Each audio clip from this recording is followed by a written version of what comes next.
pack in this folder, and in that pack you'll find the registration form.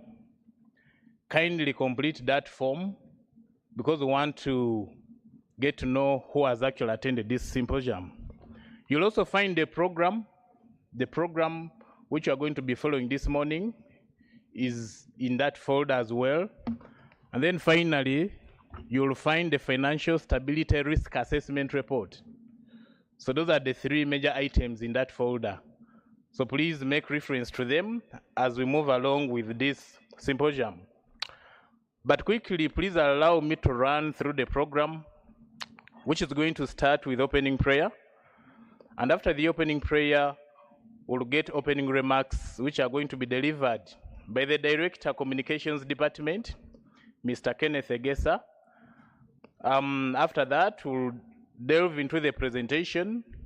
And in this presentation, we are going to get to know more about the following. One, the performance of the financial sector as at the end of December 2023.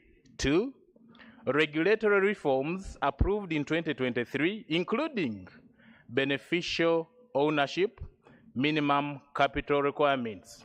And then three, we'll look into the fraud incidents at supervised financial institutions. And our interest this morning is in knowing what is Bank of Uganda's role in regulating these financial institutions in as far as fraud incidents are concerned. And that presentation is going to be made by the Executive Director Supervision at the Bank of Uganda, Dr. Tumuboine Twinemanzi. After that, we'll go for a Q&A session just to get feedback from you in case you have questions, compliments, or anything that you want to add. You'll have that moment to do so. And finally, we'll get a vote of thanks and closing remarks. And that will mark the end of the program. So before we start with a word of prayer, which is going to be led by Nakasi, please allow me to recognize the following. The Executive Director Supervision at the Bank of Uganda, Dr. Tumuboine Twinemanzi. You're most welcome, Dr. Titi. I know, as a matter of fact, the name Tumuboine Twinemanzi might be quite a hard one for you to pronounce, but he's a man of a simple profile. Feel free to refer to him as Dr. Titi or Dr. Twine. He's comfortable with that. We also have the Director Communications Department, and who has actually organized this in partnership with Financial Stability, and is none other than Kenneth Egesa. And at Bank of Uganda, we commonly refer to people by their first name. So if you hear me calling him Kenneth in the course of this symposium, don't get surprised, because that's the culture now at the Bank of Uganda. So Kenneth, thank you so much for coming. We also have the Director, Non-Bank Financial Institutions Department, who is none other than Ivan Amagaragariho. Again, simply refer to him as Ivan, because I'm not sure that some of you could pronounce the name Amagaragariho. So in case you can't pronounce it, please call him Ivan. Please allow me to also recognize the Director, Economic Research Department, represented by Dr. Elizabeth Kasekende. Liz, you're most welcome. Let me also recognize the presence of the Director, Financial Stability Department, represented by Ibrahim Serwanja, who is also here with us. I'll observe the rest of the protocol as we move along, but I cannot start without observing the presence of the Private Sector Foundation Uganda. Thank you so much for coming. We value you. You've always been part of us, and we appreciate. Thank you so much for coming. Capital Markets Authority is also here with us. Thank you so much for coming. Members of the Fourth Estate are also here with us. The media, without you, we cannot really have this communicated to the general public. Thank you so much for coming. I will recognize the rest of the institutions as we move along. So for now, please allow me to invite Nakasi Chiwanuka from the Bank of Uganda to lead us in a word of prayer. And Nakasi is the head of protocol, the chief of protocol at the Bank of Uganda. I'm sure she welcomed many of us this morning. So thank you so much, Nakasi, for accepting to commit us to the Lord so that we start this symposium with our blessings. Over to you, Nakasi.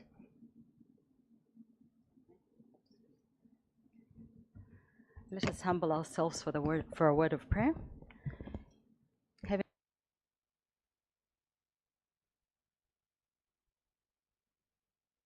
Okay, sorry.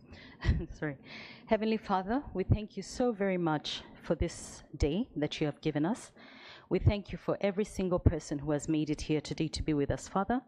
The weather hasn't been very good, but people have tried to make it here at the invitation of the Central Bank, and we thank you. We ask you, Father, to please guide us in everything that we deliberate upon today. The people who are going to be presenting, Father, let them do a good job as they're presenting. And we ask everybody who's listening in, Father, that they take away something from this symposium, that they learn something from here, not something just for their benefit, but for the benefit of the Republic of Uganda in terms of what we're doing here. We ask you, Father, to be here to guide us in everything that we do. In Jesus' name we've prayed.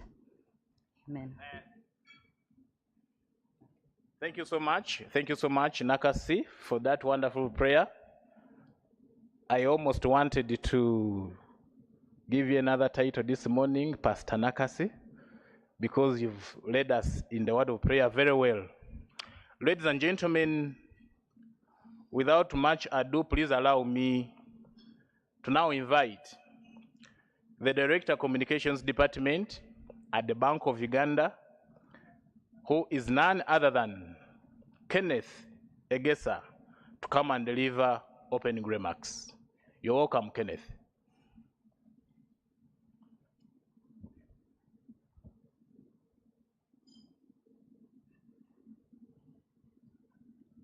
Thank you, Robert. Good morning, everybody.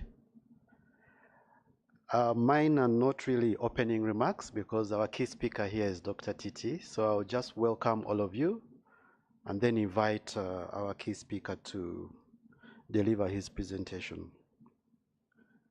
So the Executive Director, Supervision, Bank of Uganda, the CEO of the Private Sector Foundation, the Director, Government Citizen Interaction Center, our colleagues from academia, management and colleagues of Bank of Uganda, the media fraternity, distinguished participants here and online, ladies and gentlemen, a very good morning to you all. Let me start by apologizing for the late start. We had hoped that we would have been well underway by now, but the weather seems to have dealt us an unexpected card. I am delighted to welcome you all here to the third Financial Stability Symposium. It is indeed an honor to have you here. I know that you could have been doing other things. We believe that this is going to be a positive and fruitful engagement. In line with the Bank of Uganda's objective to enhance stakeholder confidence, the key purpose of this Financial Stability Symposium is to increase awareness, understanding, and appreciation of Bank of Uganda's financial stability roles. The Financial Stability Symposium is a useful forum, not only to impart our message, but also to engage with you and to listen to the views of all of our stakeholders. In our previous engagements, the bank has received a great deal of useful feedback, which is continuously incorporated into the bank's strategic choices, but also allowing for continued learning and improvement so that we can serve you better. So it's for this reason that we shall keep conducting such engaging events to which your participation is highly appreciated. Let me take this opportunity to remind you all that in fulfilling our mandate, of promoting price stability and a sound financial system. One of our core responsibilities is to supervise and regulate financial institutions that include commercial banks, credit institutions, micro-deposit taking institutions, forex bureaus, and the aim is to ensure that they conduct their business safely and make reasonable returns without engaging in excesses that could risk the money deposited by their customers or the stability of the sector. So as BOU strives to maintain the integrity of the banking sector, to ensure customer confidence, we need also to engage with you so that you are aware of what we are doing.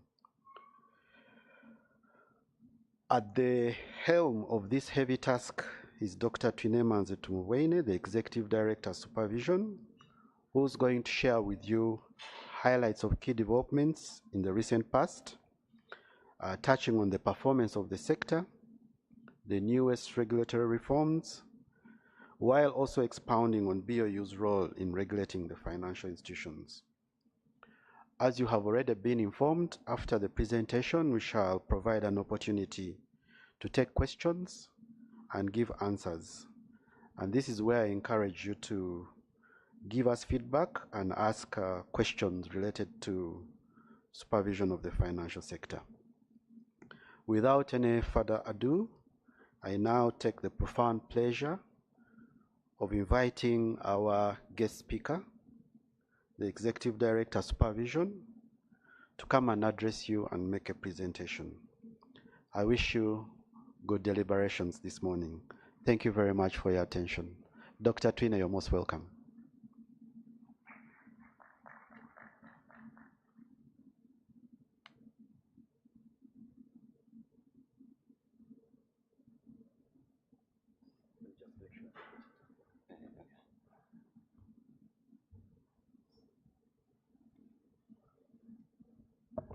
So, good morning, everyone.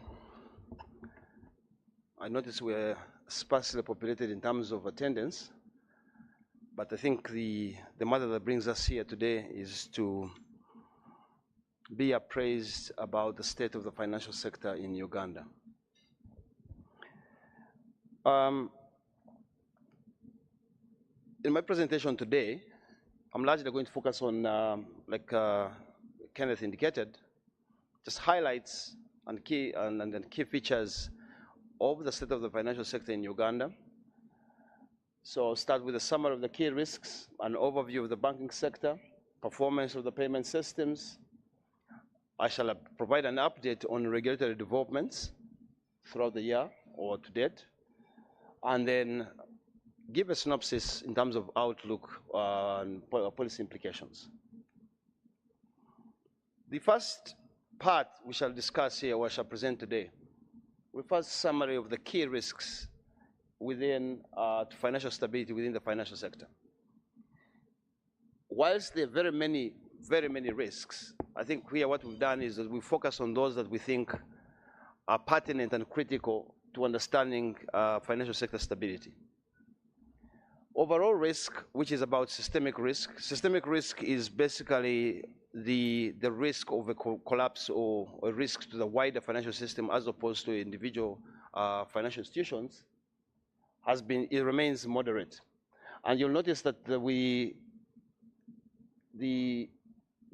color is amber, which is moderate risk, and the direction is horizontal, meaning that it is kind of stable. On macro risk, we still have lower inflation compared to our neighbors and other countries generally within the region.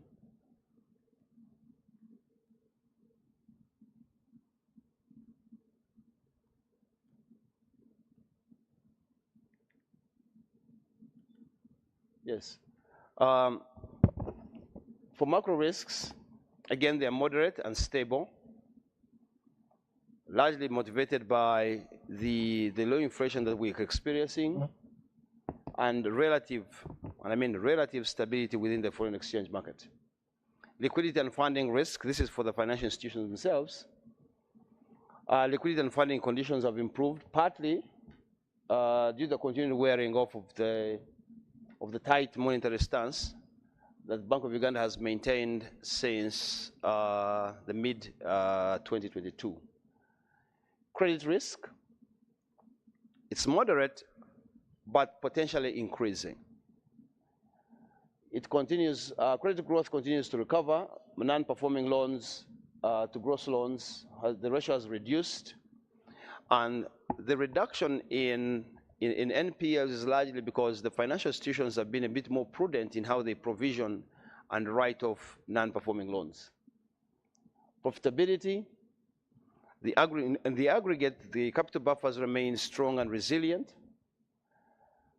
And down during the presentation, I'll provide a bit more detail on profitability, but broadly across the industry, it's actually grown year on year from December 2022 to December 2023. Market risk, again, the exchange rate, the interest rates have largely remained stable. And structural risk, which is about the level of concentration or competition power within the industry, is good.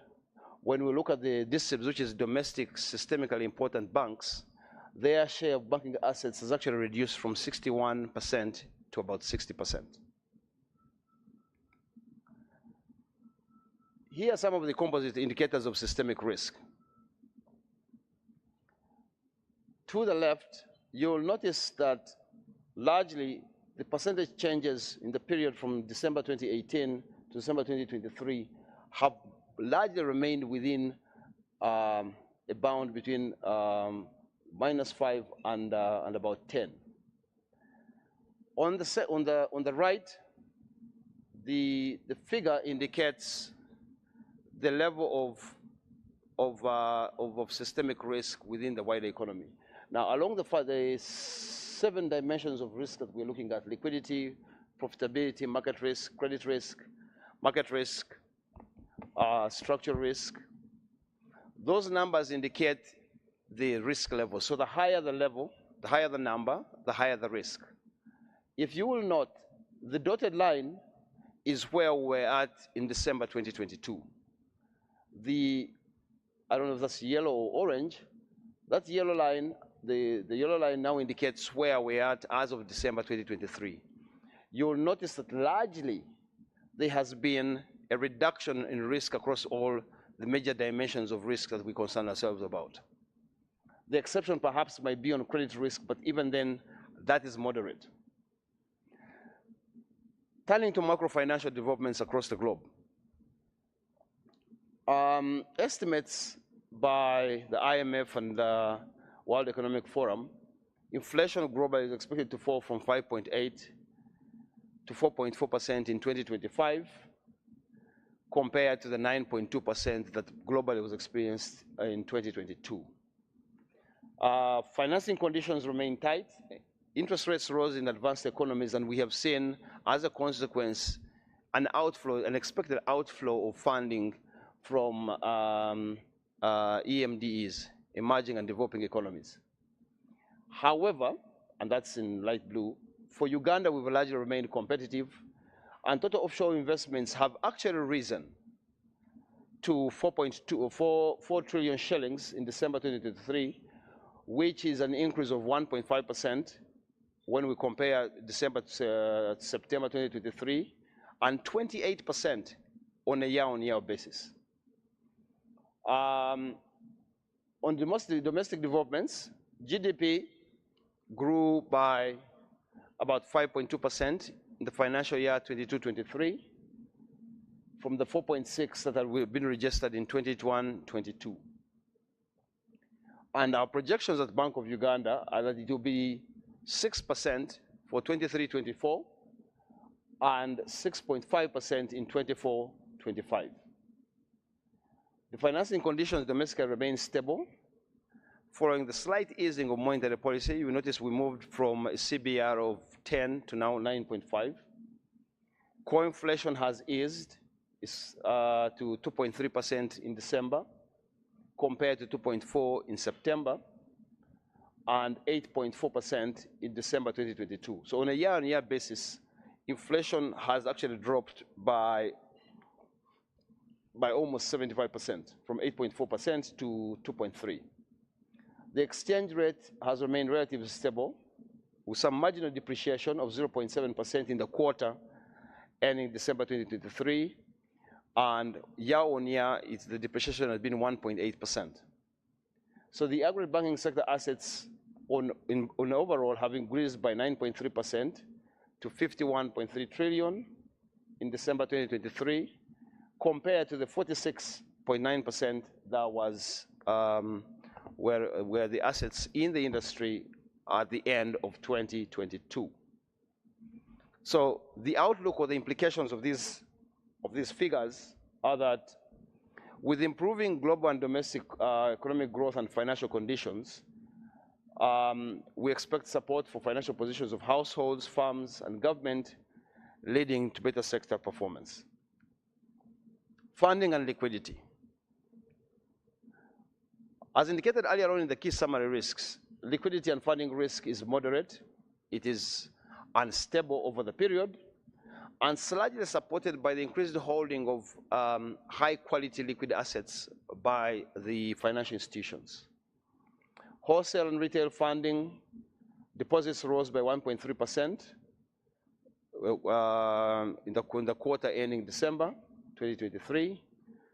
Funding costs, the average swap to CBR spread reduced from 2.7 to 1.22 over the quarter ending December. In the assessment of liquidity risk, the liquidity buffers have improved. Aggregate liquidity coverage ratio, which is the proportion of liquid assets a financial institution holds that enable it to cover 30 days of cash outflows. The aggregate has increased from 267% to 285% on a quarter basis.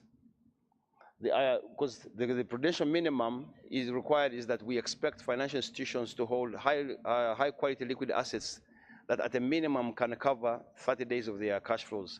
So that's the minimum, the prudential minimum is 100%. The aggregate liquid assets to deposits ratio increased from 44.4% to 45% as of December 2023. That was a marginal increment. Again, this is almost double the prudential minimum of 20%. So when you look at the action and outlook from Bank of Uganda's perspective, we have now started implementation of Financial Institutions Liquidity Regulations 2023, which will enhance the financial institutions' ability to manage their liquidity and funding risk. And second, from an outlook perspective, we expect recovery in economic growth and relative stability in the financial markets. And this, we hope, will further improve the funding conditions and liquidity conditions within the market. Credit risk. Total loans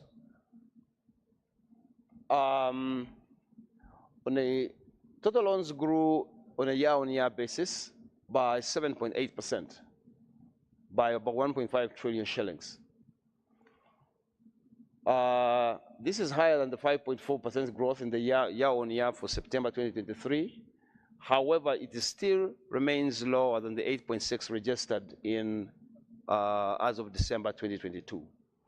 And I'd just like to draw your attention to the figure on the top right corner, which just gives an indication in terms of what's been happening to credit growth over the period from when we compare year-on-year from 2018 to 2023. So credit growth largely, just looking at the long-term trend, it remains below the long-term trend, but not too significantly below. Asset quality has improved.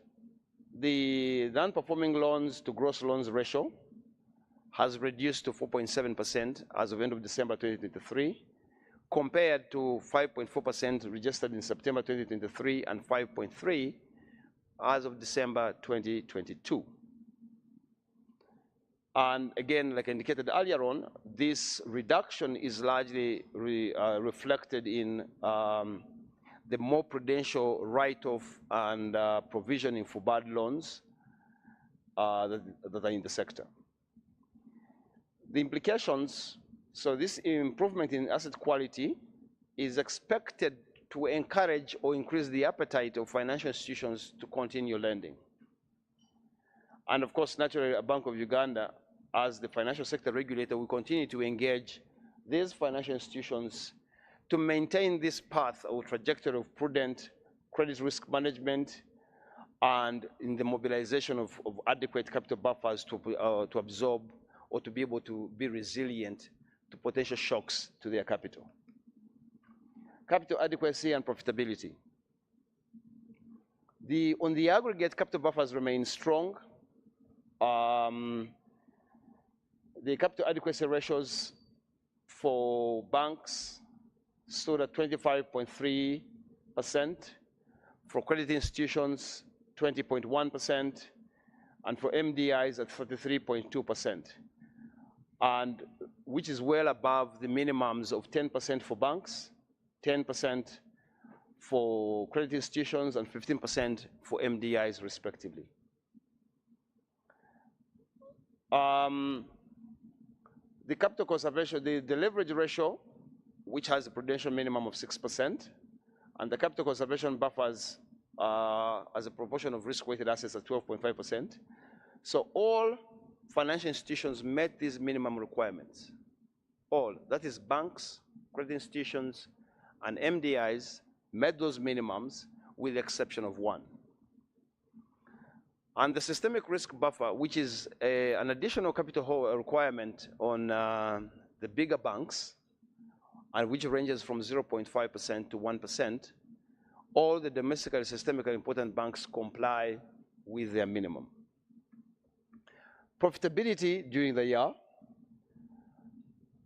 PAT, profit after tax, increased by 23.9% to 1.5 trillion for the year ending December 2023, from the 1.21 trillion registered in 2022.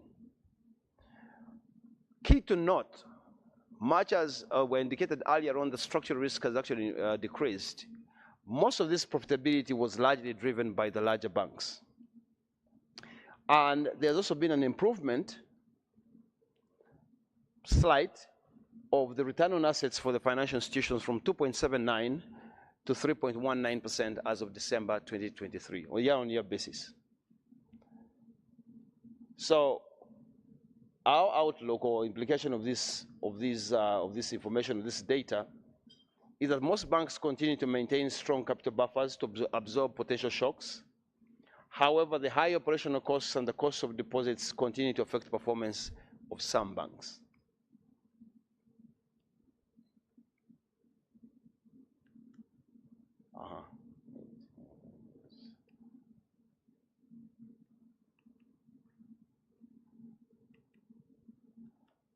Yes.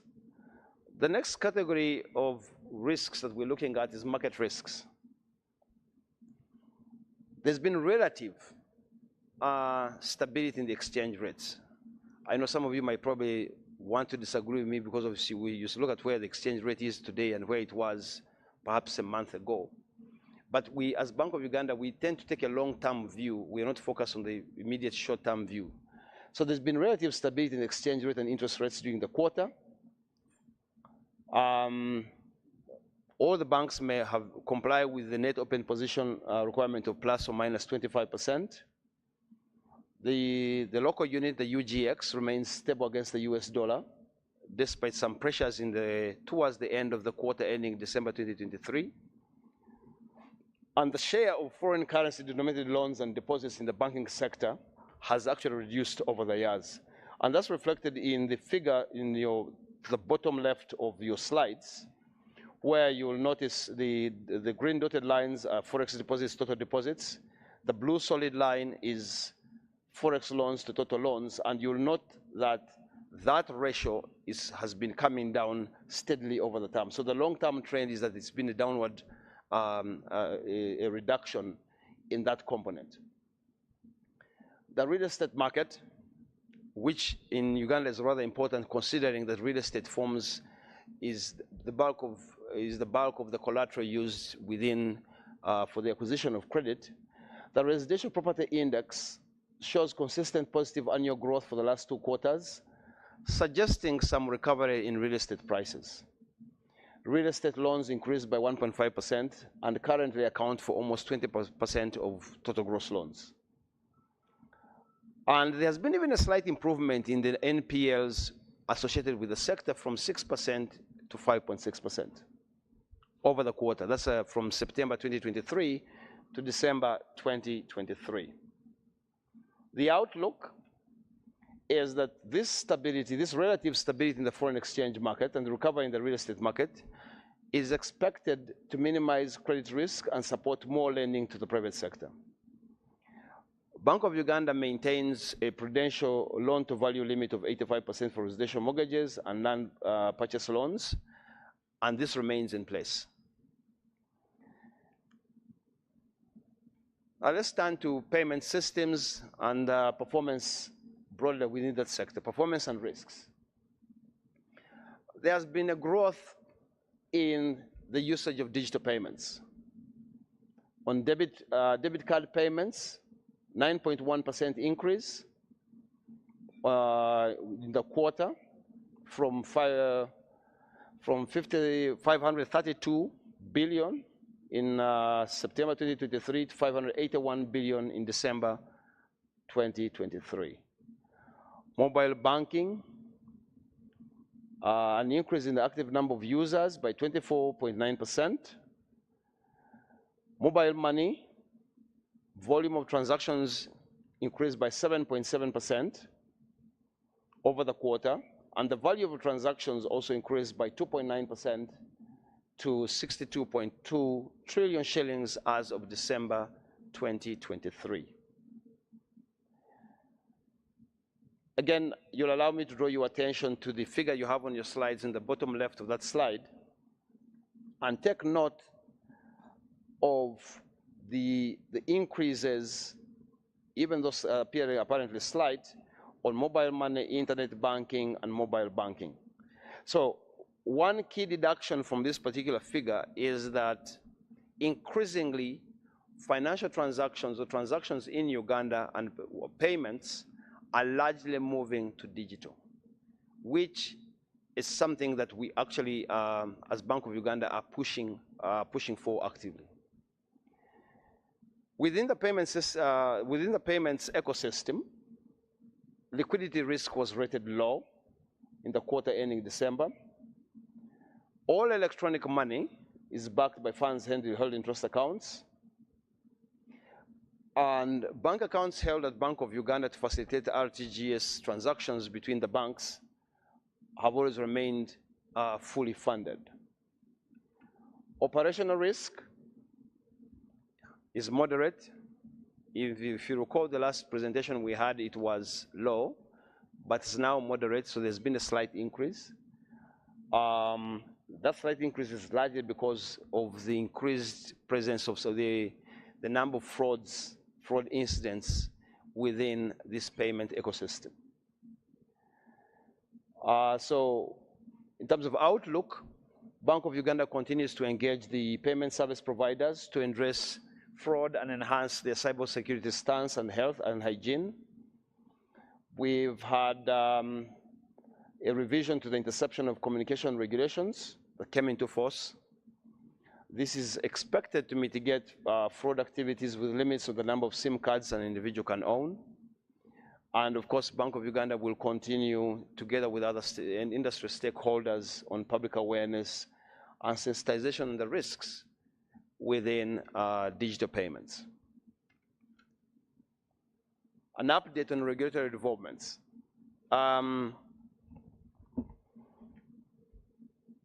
There was an amendment to the Financial Institutions Bill in 2023,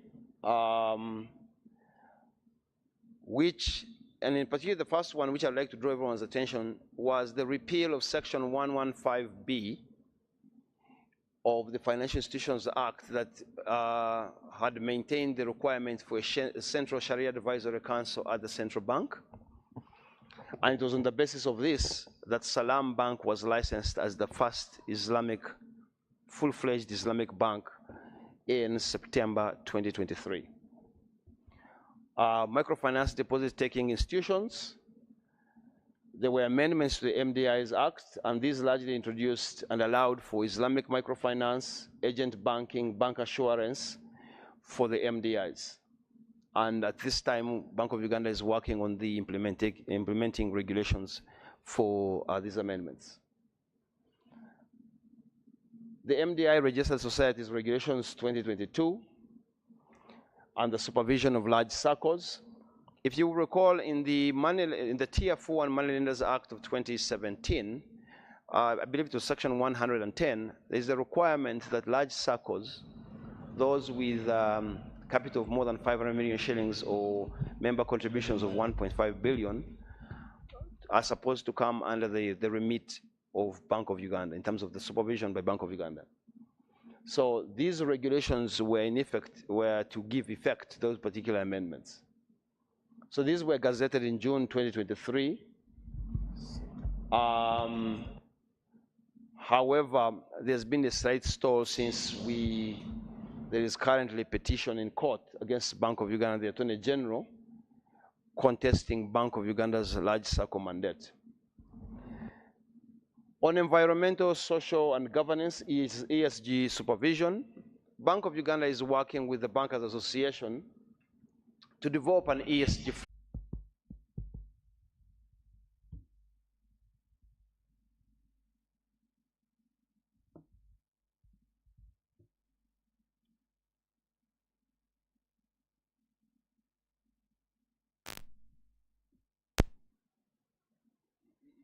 the power has ESG issues.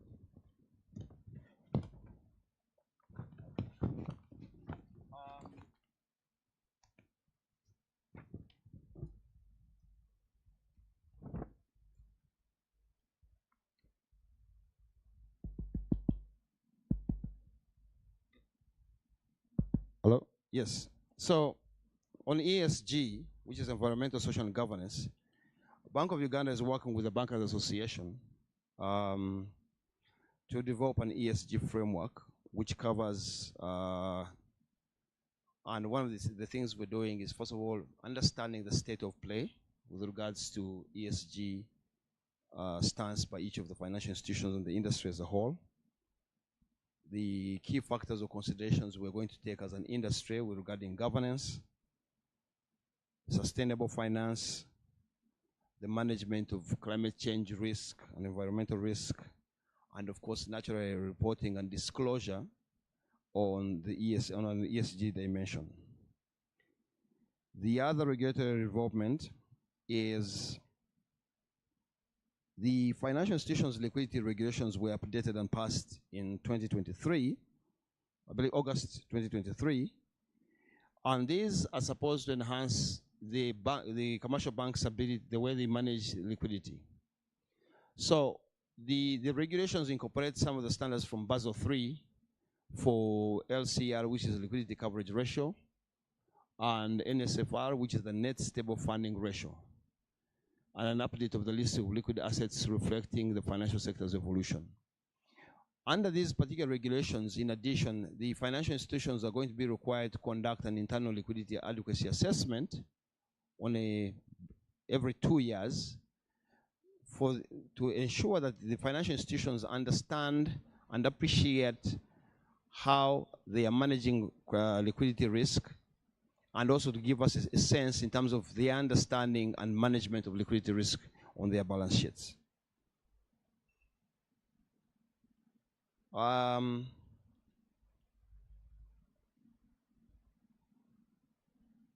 lastly, so the overall systemic risks continue to moderate during the quarter to December 2023. The banking sector remains stable and resilient to potential shocks, and this is largely underpinned by the strong capital and liquidity buffers that most of them hold. There's an expectation, there's a projection by Bank of Uganda for robust economic growth, and this was in our monetary policy statement that was issued earlier this month. And we expect it to alleviate the non-performing loans and foster bank sector lending to the private sector, as well as improve broadly profitability within the financial sector. In terms of the outlook, Bank of Uganda position is that over time, and of course naturally based on data, there will be an easing of the monetary policy stance and exchange rate stability are expected to support more accommodative funding conditions.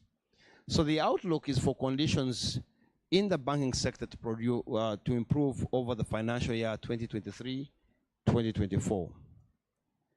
And as you're aware, with the statutory instrument that was issued in November or December 2022, the expectation is that all the banks, the tier ones, will have their capital, will all meet the minimum capital buffers of minimum paid up capital of 150 billion by June 2024.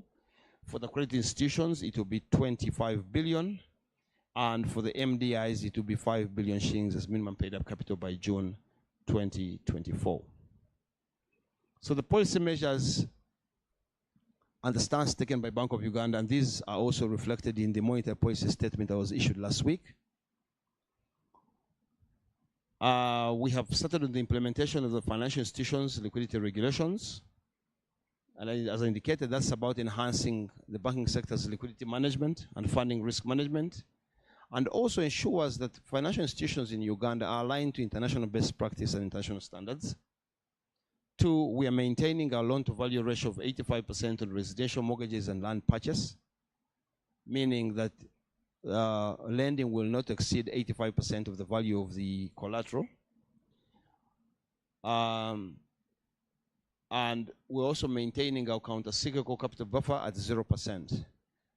The counter-cyclical capital buffer is where we expect financial institutions during periods of significant credit growth or profitability to increase their, or good economic conditions, to increase the amount of capital they are holding that later on they can draw down when economic conditions turn around and become bad.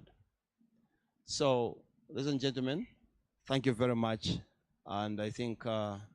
Gesa will start taking questions if there are any. Thank you.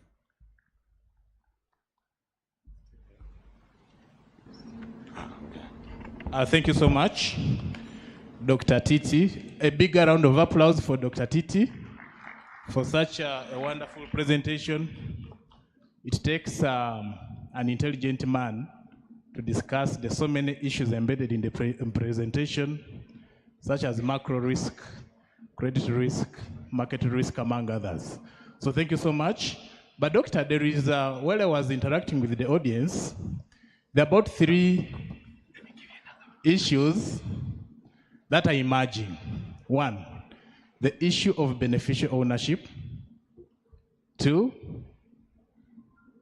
we have some cases of fraud recently. So probably if you can throw more light on the role of BAU in managing that, because that is also another big risk that we need to be handling. But also 4, the recent minimum increase in the minimum capital requirement or paid up capital. So if you could start with that while the audience warms up with the questions. Thank you.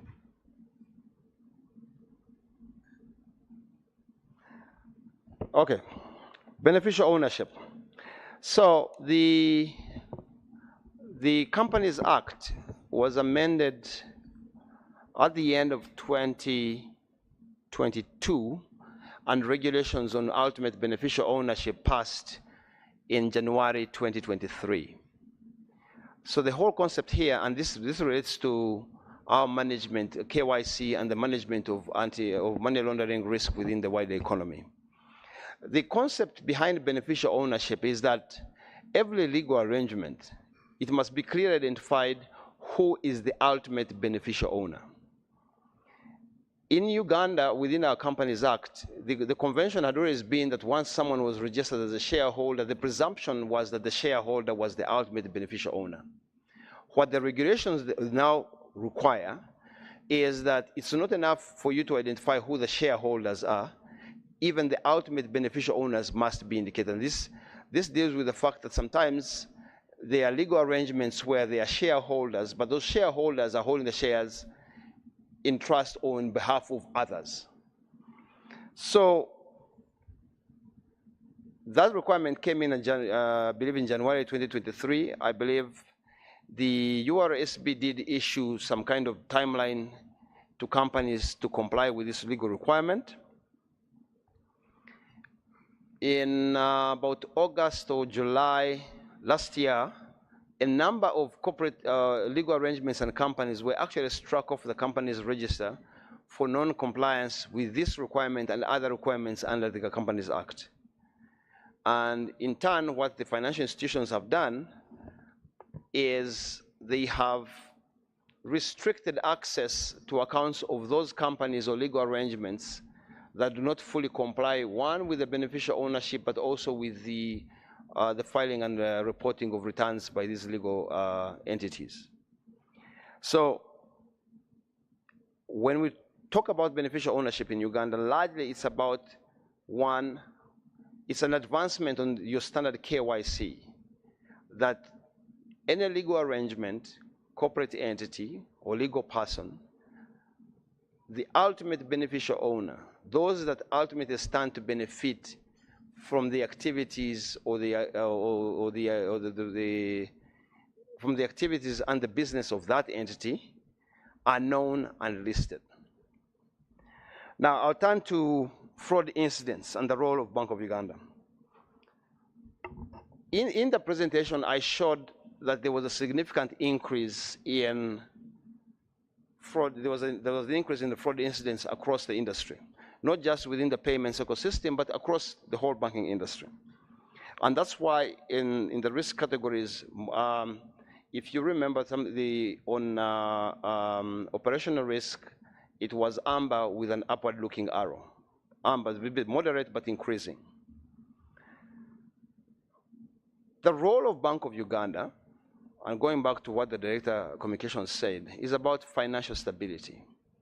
Now let's take for a minute and pause and think about what really banking is about. Banking and the entities within the banking sector are largely in the business of selling trust. And fraud tends to erode trust.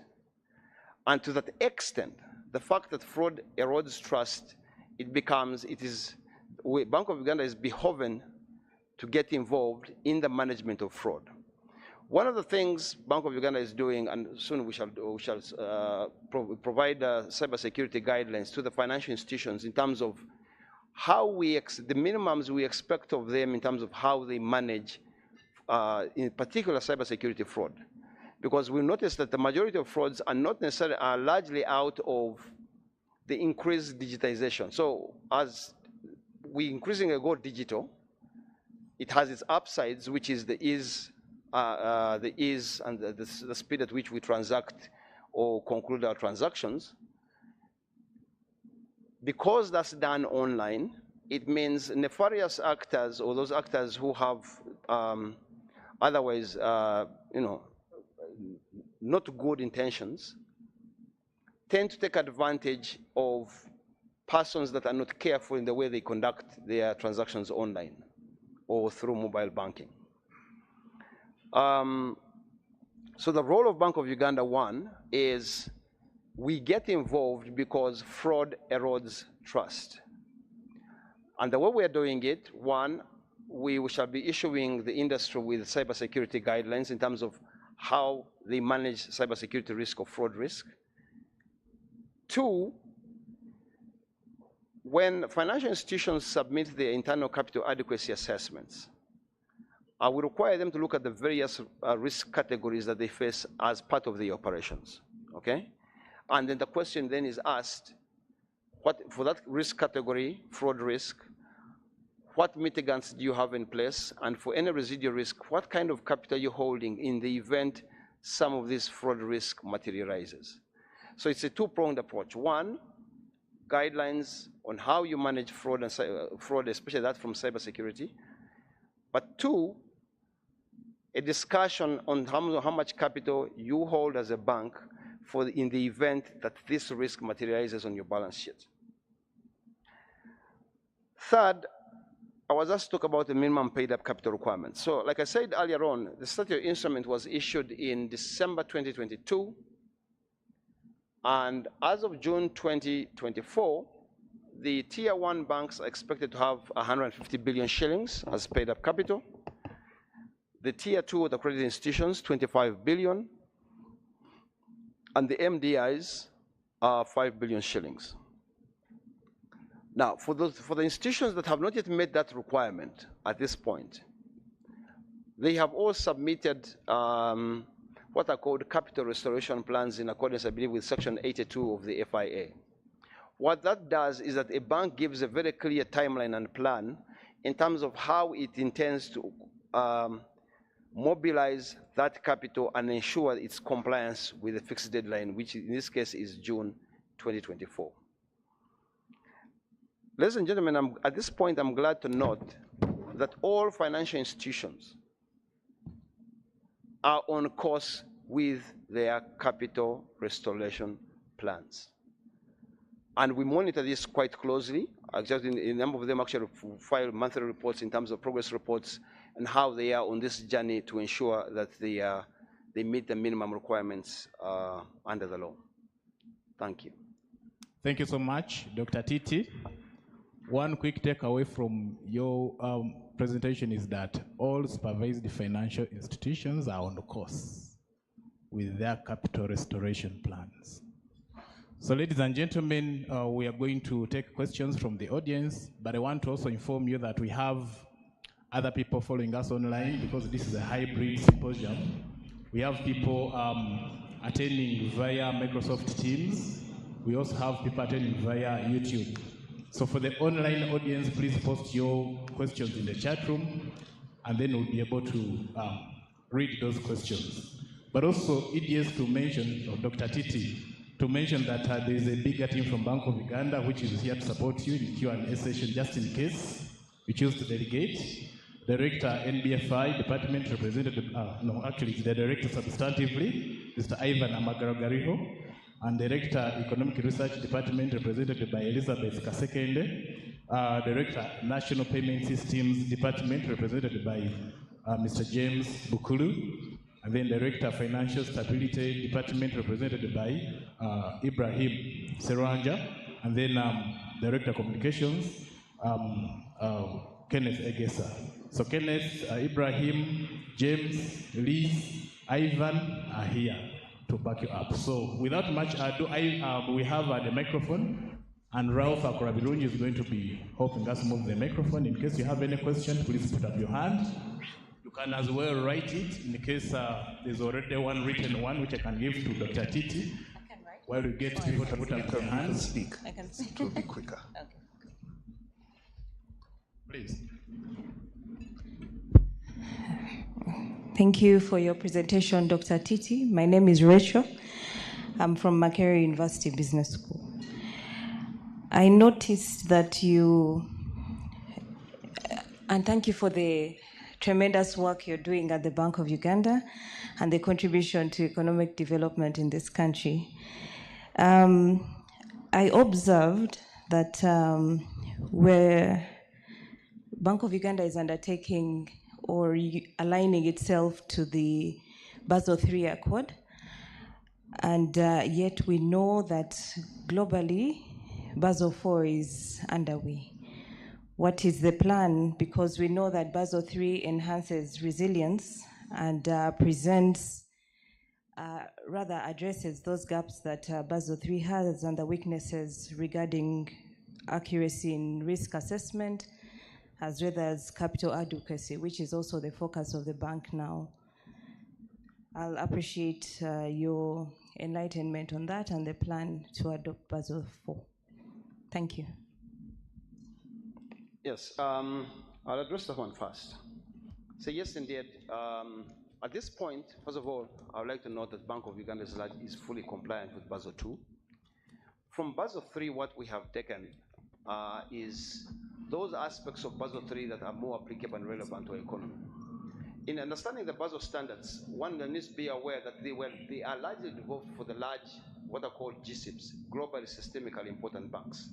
So there are aspects of Basel III that might not be applicable for our less complex, unsophisticated banking system. However, we do pick those aspects that are relevant to us.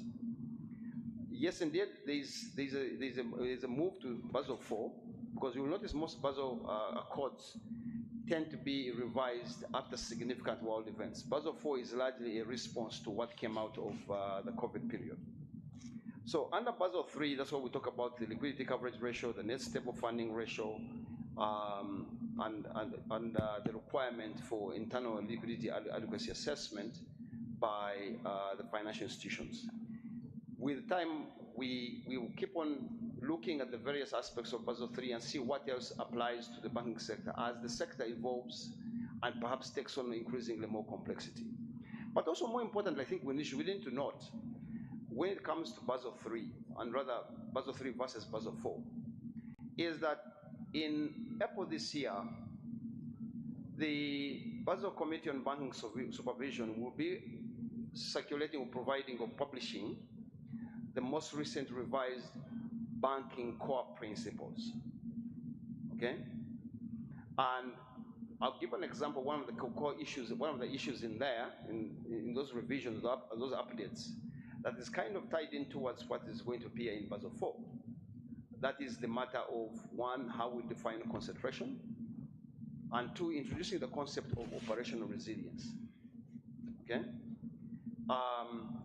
Normally in operational risk, we talk about business continuity, the ability for you to continue doing business in the event of there's a disruption.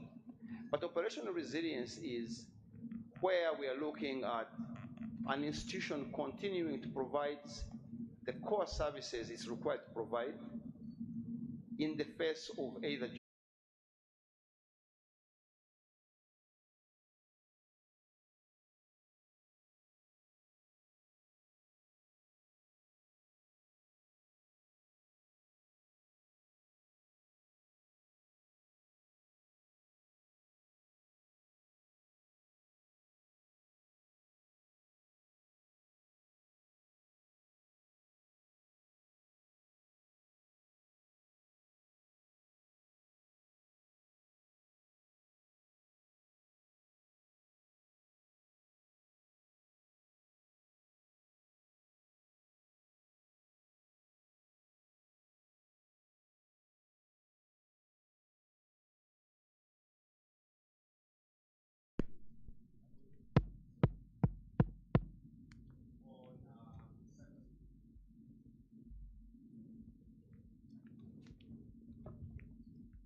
I'll go back. I'll start again.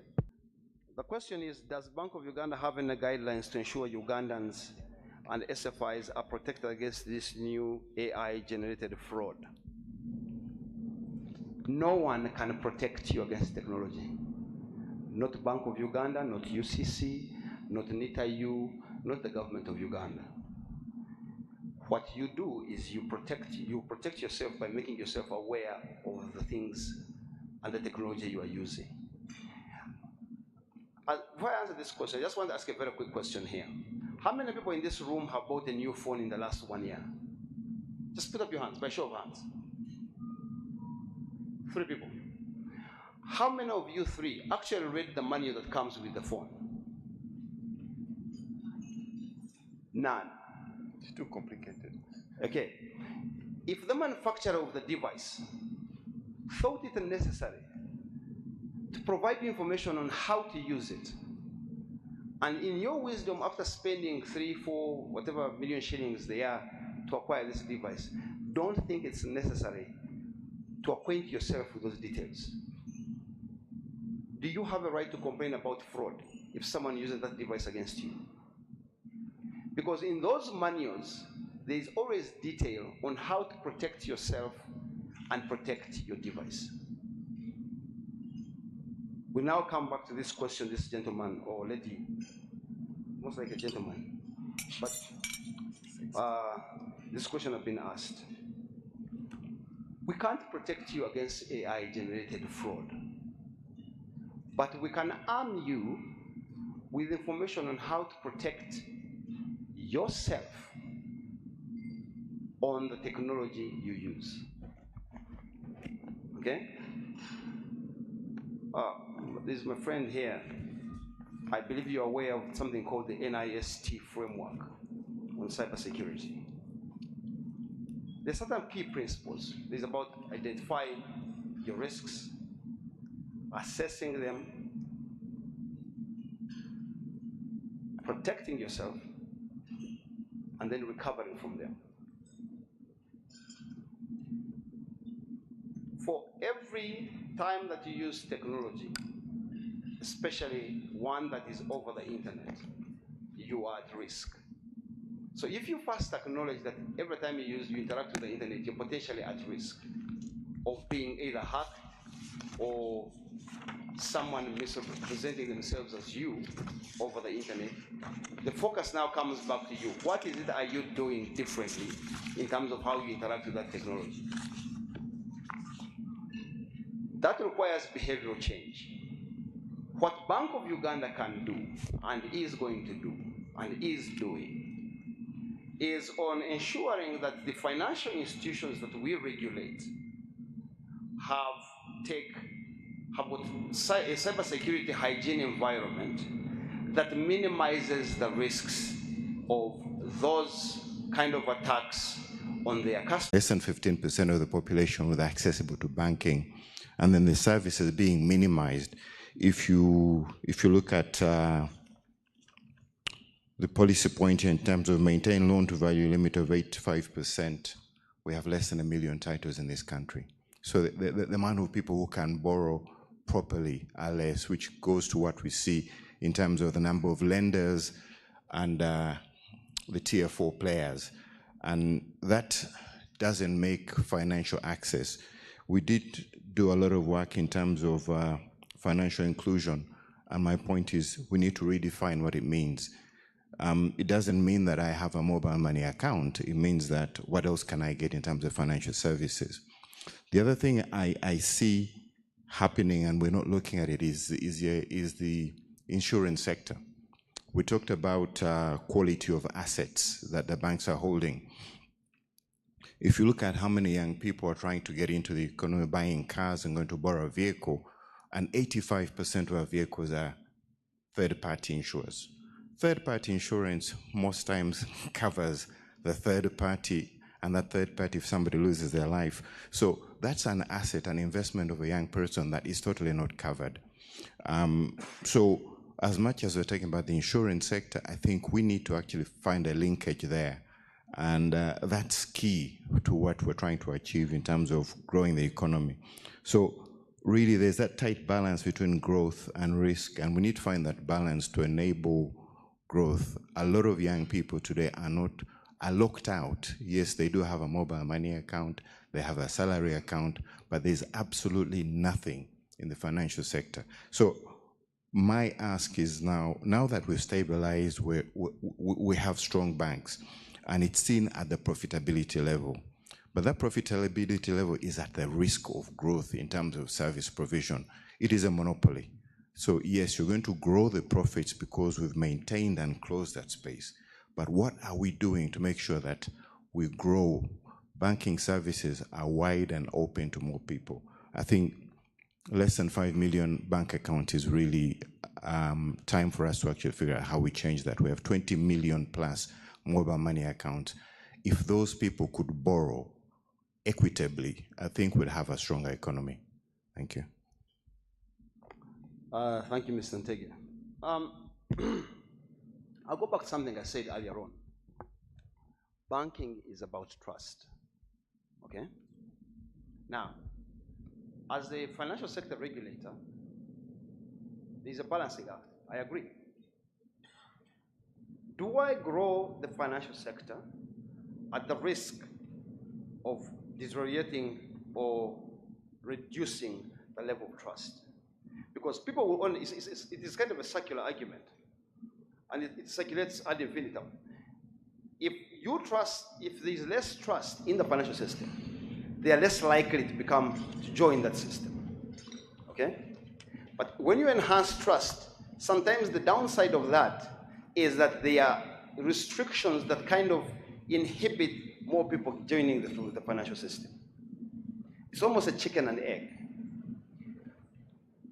But then, in further analysis at Bank of Uganda, and there'll be a study that will be coming out later on to understand pricing within the financial sector, is that we realize that this balancing act can largely be managed in one way, and that is reducing significantly the amount of information asymmetry within the industry. And this is what I mean. Every time, as a borrower, you stand in front of a credit officer, the credit officer needs to have some objective way of assessing your credit worthiness, okay? Within the current financial system, our focus has always been on the capacity to repay. The softer test should be about the willingness to repay. So a credit decision should be made on two things: your capacity to repay and willingness to repay. So now you make reference to the young people who have got jobs, they've got salary accounts, the 20 million mobile money accounts. The easiest part to assess is their ability to repay. Their willingness to repay is where the information asymmetry is. Now, what Bank of Uganda has done in, I believe it was September, I will remind you, September or August 2022, we amended the Credit Reference Bureau regulations. And this is what's going to happen. And for a minute, just listen to me out. Is that, one, we are moving away from the FCS card to using the National Identification Number as your credit identifier. One. Two, we're expanding the universe of entities and persons that can provide information to a CRB and that can get information from a CRB. Three, we're moving away from credit reports per se to a credit score. What that then means is that how a person uses their credit, whether it is to a utility company, car dealer, hardware store, whichever entity has signed up, okay? All that information, which currently is not available to the CRB, is used to compute your score. On the basis of your score, a financial institution or a credit provider, it doesn't even have to be a financial institution, it can be, I don't know, maybe a hotel or something, can provide you credit on the basis of your score. In other words, what the regulations are introducing is the concept of reputational collateral. That I don't have to have physical collateral for me to qualify for insurance, whether I'm paying insurance in monthly installments as opposed to once a year, whether it is I seek a loan or an overdraft in a bank, or whether a landlord will allow me to rent and not pay a security deposit. Reputational collateral, that will be a score. So what the regulations are doing, that's what we're introducing. And I think recently, towards the end of early this year, we actually issued a directive where we are stopping the issuance of FCS cards. We're migrating to the needs. That addresses the issue of saying, if I want to be able to access certain financial services, if I want to access trade credit, even as a businessman,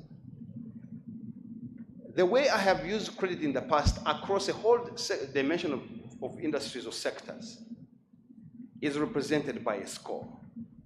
And that score then determines whether or not, say, Mr. Ntege and his company, your consulting company, will provide me services on credit or not.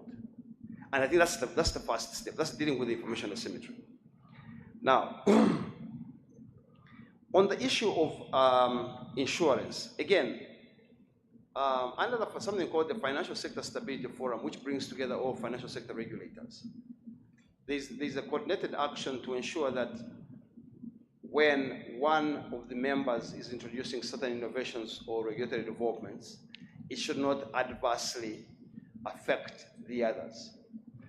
The initiative brought into place by the CRB regulations, which, by the way, were consulted upon by all the sector regulators, means that we're now going to have one uniform place where your credit score is going to determine whether or not a car dealer will allow you to pay in installments, where not an insurance company will require you to pay the insurance premium for the car a year in advance or allowed to make monthly payments, whether or not a landlord will choose to interact with you or let you rent you their place, whether a business will provide you with trade credit or not. So that is what we are doing. It takes a while.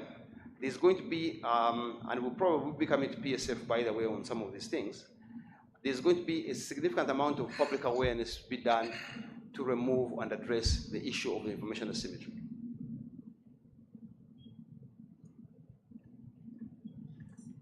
I don't know if, or have I raised more questions than I have answered? You have generated a lot of interest, Dr. Titi. Doctor, thank you. The information asymmetry point, I like, and I think you mentioned it last time on the symposium about the reference. We have the majority of lenders in this country today are tier 4 microfinance, small lenders. Now, for them to actually be able to get a report is easy. For them to actually be able to update, they need a PhD. Because the way the system has been designed, it's amazingly complicated for a tier 4 lender who would like to actually be able to have that data because it's valuable to be able to utilize that data. And I'm sure if you do the straw call, you probably find less than 5 able to do that, right? So now that bit is a break in the information asymmetry conversation you talked about. And I think usually those are the minor details. It's a good initiative. It helps in terms of creating future lenders, future borrowers, but we need to actually be intentional how we put it in place. So right now, the tier 4 plus lenders should be able in 2 or 3 steps, and the technology enables that to happen, to be able to update a record. It shouldn't take a PhD for that, but right now it does. And you still not touched the insurance, because I do believe BOU has a responsibility to work with the Insurance Regulatory Authority to make sure that insurance works for Ugandans. It doesn't work, right? And we need to make sure that it does work for Ugandans. Yeah, on the matter of insurance, I wish we had someone from the Insurance Regulatory Authority here. I would not want to be overstepping the mandate of Bank of Uganda. But like I said, we do work together with the Insurance Regulatory Authority. Now, for example, now that we have licensed an Islamic financial, full-fledged Islamic bank, the Insurance Regulatory Authority already has something called Takaful regulations for Islamic insurance. So there's a bit of, we're kind of syncing our activities in terms of how we do this. Now, on the reporting, again, why as the regulations were passed in 2022, we're now in 2024. We are still working out those minor details, those operational details in terms of the reporting. Because we know, for example, what incentive does a landlord have, for example, to send information about their tenant? Why should even a landlord want to ask for a tenant's credit score before they make the decision? Especially if his or her house has been empty for a whole year, okay? And that's why there's going to be a concentrated public awareness, and we're starting with a few sectors, largely utility companies, a few other larger purveyors of fast-moving consumer goods as a starting group, and then you slowly spread it out. And remember, most of these other people we're talking about, other entities, are not even regulated, so they don't even have a regulator who can make it a licensing requirement. Okay? But if we start, say, with the telcos and the large fast-moving consumer good companies and the utility companies, and they get on board, then with time we'll build up a critical mass. So that's the issue. Now, with time, the reporting process shall be simplified. Because like I said, if you are a landlord, why should you go through 12 steps to report on a tenant? Especially if he's paying on time,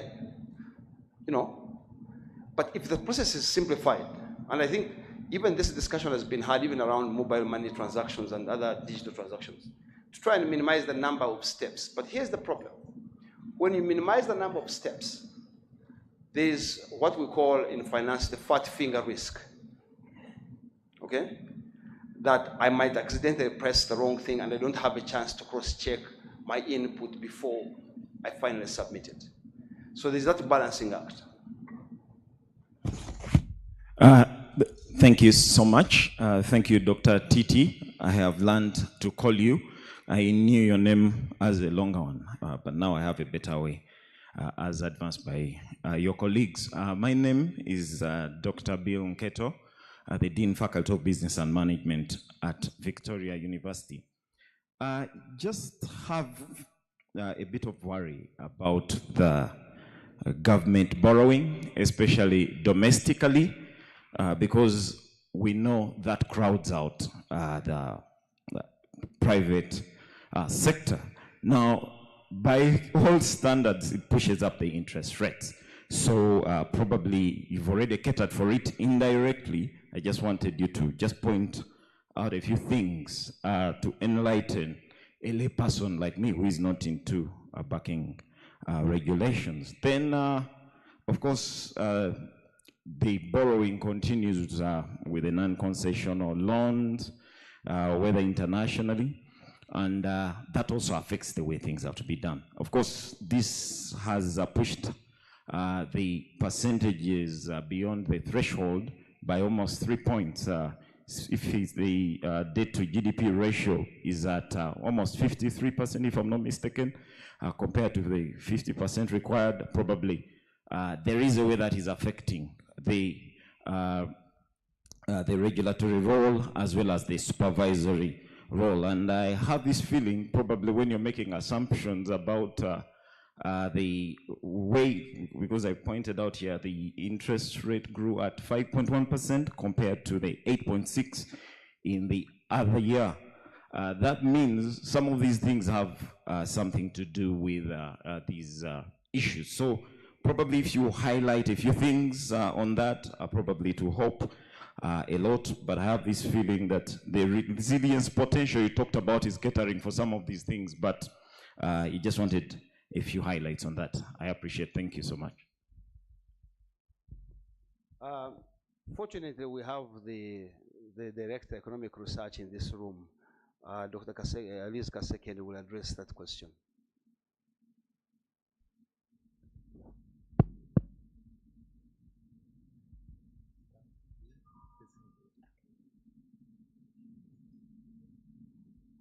Thank you. I think I should face the gentleman who asked the question.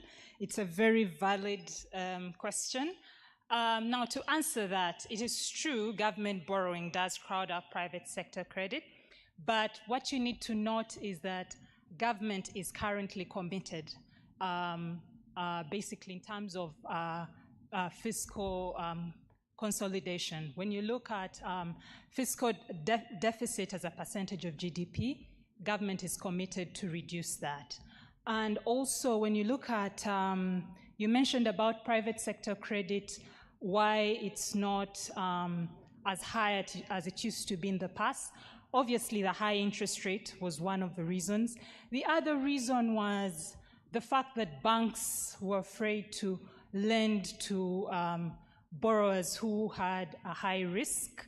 But as you note, Dr. Titi has presented that when you look at, in terms of the interest, when you look at in terms of the interest rates, when you look at monetary policy, we reduced interest rates in August, and we kept interest rates at 9.5 in the latest MPC round. But if we see that the global factors get better and we see that the conditions, the risks get better, then there is hope for reduction in terms of that. And also, I think the other thing that's key is non-performing loans. Dr. Titi presented the non-performing loans reduced to, I think, about 4.7. So that caters for the part that I mentioned in terms of the risk. So if non-performing loans are reducing, then you would also expect private sector credit to start picking up. If interest rates are reducing, then you'd also expect private sector credit to start picking up. And also the fact that government is committed to fiscal consolidation and reduce domestic borrowing, that should also enhance growth in private sector credit. So I hope that answers you. Thank you. And just to add on, besides the part of government borrowing, there is also another initiative government of Uganda has taken on from a fiscal perspective. The Minister of Finance and URA have something called a revenue mobilization strategy. And if as designed, if it even achieves 70 or 80% of what it's intended to do, then the gap or the need for continuous government coming back to the domestic sector to seek financing will be removed.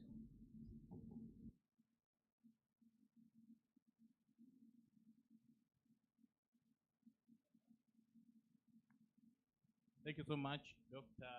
Finemans. We are going to take stock of the feedback coming in from people attending online before we come back to the room.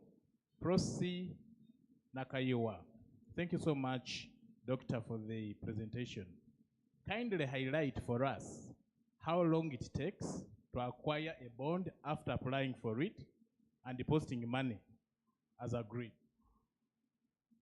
Dope Media Uganda, maybe I'll just take stock of all of them and hand them over to you, Doctor, for ease of reference as you respond. Dope Media Uganda, could you please talk about your circular on early loan repayments? It seems banks are ignoring this directive. Descon Sevuma, why does Bank of Uganda close doors for foreign investments?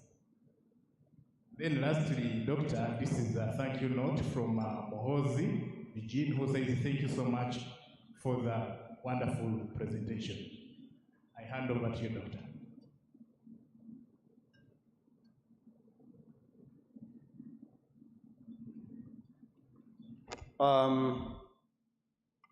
So Eugene Muhozi, I would like to say you're welcome.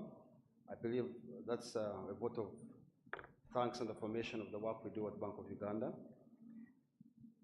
There was the issue of, someone asked, why does Bank of Uganda close doors for foreign investment?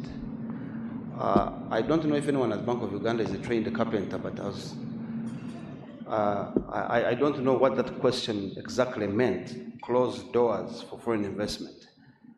I don't think we'll be accused of that when we look at the fact that out of the 34 deposit-taking institutions that we have in this country, I think 28 are largely foreign-owned. If we were closing doors to foreign investment, I don't think that would be the case. Second, and in one of my presentations here, we're talking about capital inflows from institutional investors outside of Uganda and how that affects liquidity within the system and the exchange rate. If we were closing doors to foreign investment, would not be letting that money in. So I'm not very sure what that question is about. How long does it take to acquire a bond after paying for it and depositing money? I don't know what to say. I would presume once you pay, you get it. I believe the settlement is T+2. Yeah, it's T+2.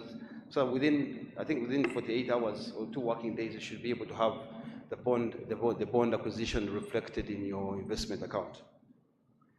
Early repayment directive not being honored.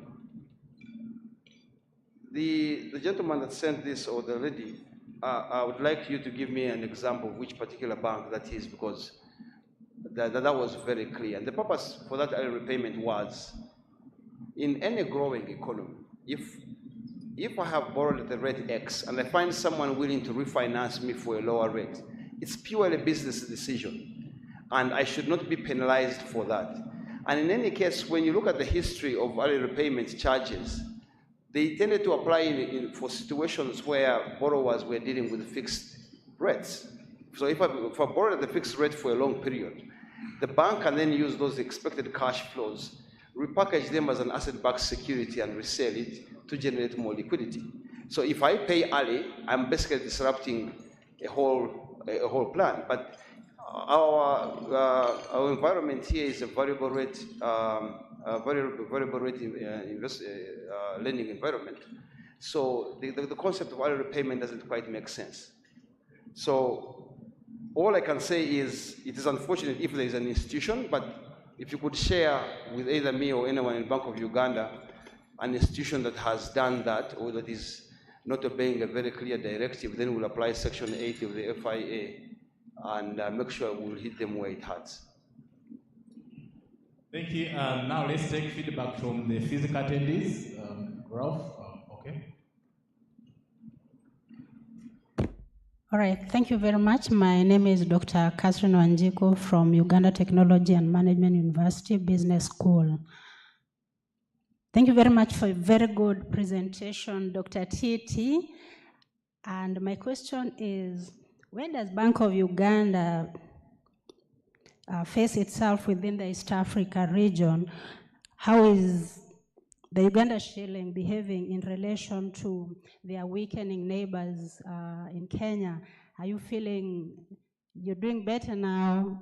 What's the reaction? My second question, managing fraud with ease of visa entry in Uganda, how are you managing the fraud in terms of cross-bank operations?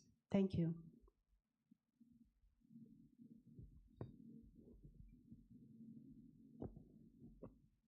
Again, the Director of Research will address the issue of the Uganda shilling versus Kenya shilling performance. And on cross-border fraud, I'll say that under the Monetary Affairs Committee, the MAC Committee, which brings together all the central banks in the region, there is, I believe, maybe you speak to it, Ibrahim, there is a committee, or there was a working group focused on coming up with some kind of standard in terms of reporting and information sharing with regards to fraud incidents across cross-border incidents. Liz? Thank you for that question. The Uganda shilling, you didn't give a time frame, but let me just give a bit of a history.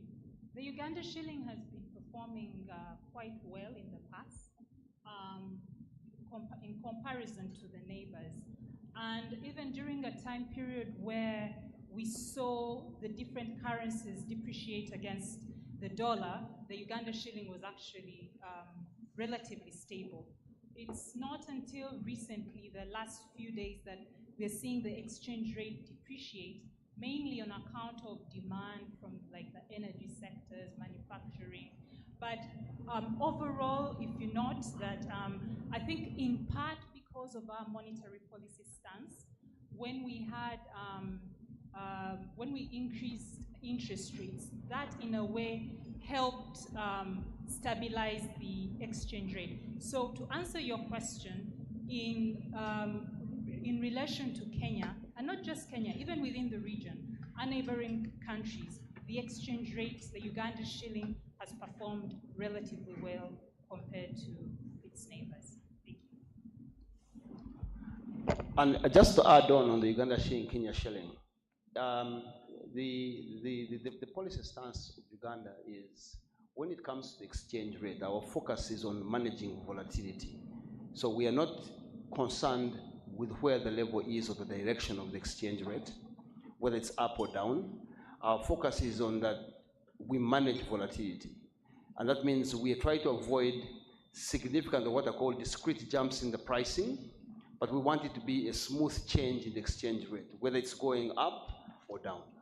I think that's the fundamental difference, I think, for Uganda and most of our neighbors, and I think even the majority of the countries within across Africa.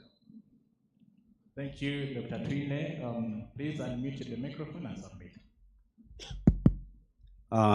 Thanks, Dr. Twine Manzi, for the presentation. My name is Tadeo William Senyonyi from Business Focus website. My concern is about the minimum capital requirements. What are the implications of the increased minimum capital requirements on SFIs. Are we likely to see more mergers and acquisitions because of this? Why I'm asking this is that when you look, for example, at the commercial banks, the market is mainly dominated by about 10 banks when you look at the key performance indicators. Also in your report here, you clearly state that the profit as of December 2023 was driven mainly by the largest banks. When you look at assets, you find the number of banks that whose capital, assets, is less than 500 billion, others below 100 billion. So I would like to know from you, what are the implications of this on banks as well as the entire banking industry? Thank you.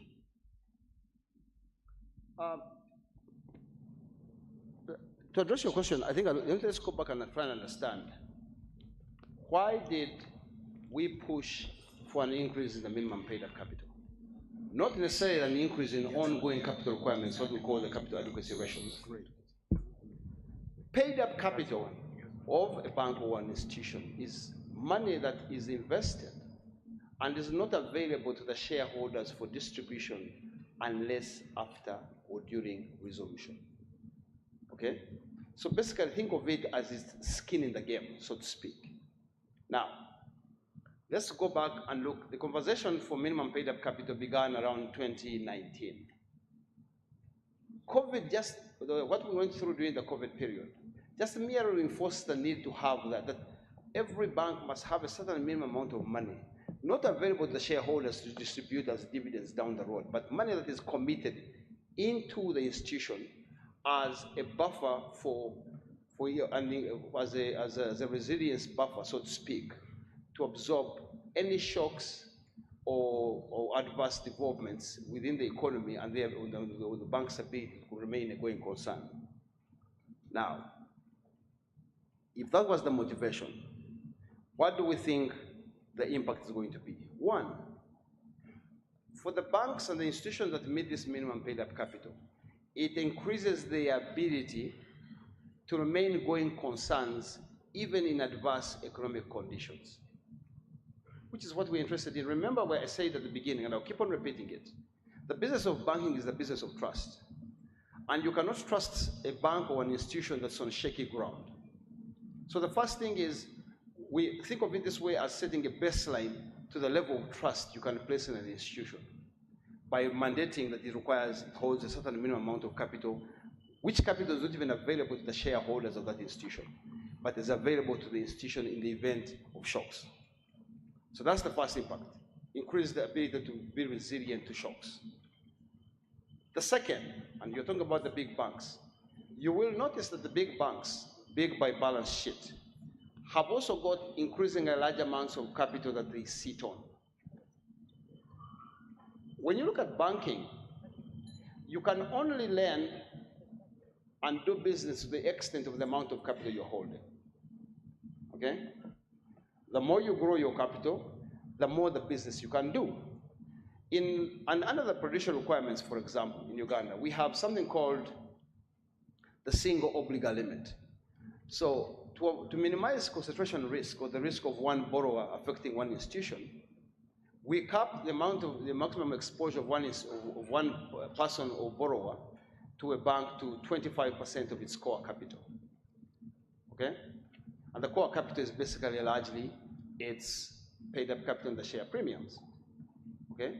Now, if you have got a small capital base, it means that when it comes to lending, you are capped by how much you can lend to different individuals. Now, companies are growing, you'd expect the banks to also grow too.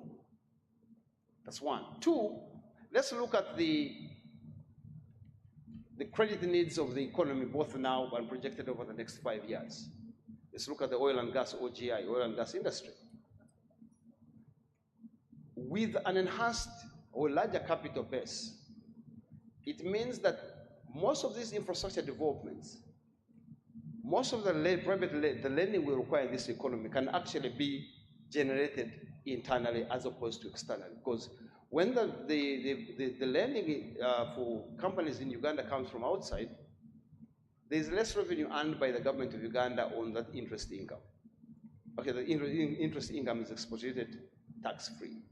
But when it's generated here, it actually has a multiplier effect if it is generated from, it's lent from internally generated funds. Do we expect to see increased merger and acquisitions? I mean, that's entirely a decision of the shareholders of those institutions. What we have seen is that some institutions have since sat down and reviewed and reconsidered their business models and decided maybe perhaps this is not a market they would like to be in, or it's a market they would like to be in but want to focus on a different niche. And by having different capital requirements for different categories of banks, it enables those who have refocused their business and business strategies to have the capital requirements for the sectors or the niches they want to serve. So, do we expect mergers and acquisitions? We've seen a couple of acquisitions. There are a couple in the pipeline. Mergers, I don't know. But again, that's going to be determined by demand and supply. Let the market decide whether the most efficient form is for certain banks to merge and become one entity and make themselves competitive, or to sell out to other entities that have a better place to take advantage of the opportunities in the financial sector in Uganda. Thank you so much. Just before we take another question, I see the gentleman from Bloomberg is more than ready, but before you come in, just remind you to fill in the registration forms, which are just in the folders, but also to complete the evaluation form so that we get feedback from you. Once you're done with those two, just put them on top of the table. A team from Bank of Uganda will pick them. Bloomberg, please mute the microphone and ask your question.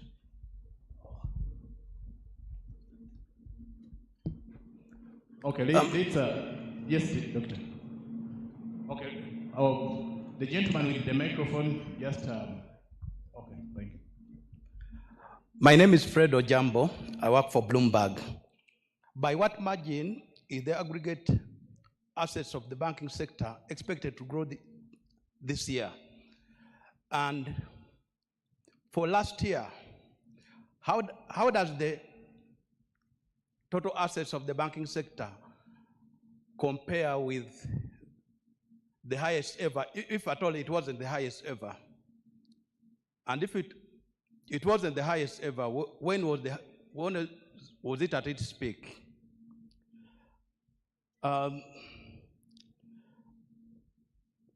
Then you talked about easing of the monetary policy. When should the market expect this? Thank you.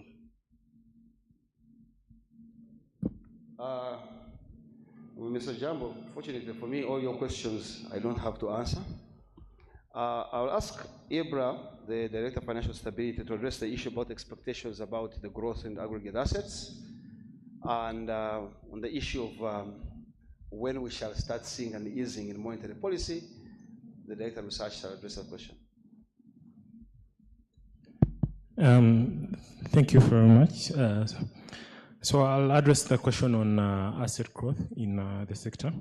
And I think this was partly touched on in one of the slides. Last year we saw a growth of about 9.3%.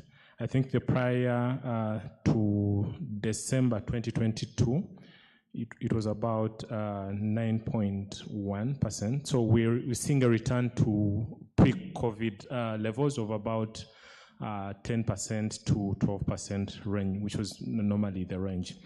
But I'm glad to say that we continue to see sustained growth going forward, and also even on the deposit side, as was touched on in one of the slides. So the banking sector continues to grow, and we expect even better growth as projected, as the projected growth also picks up. Thank you.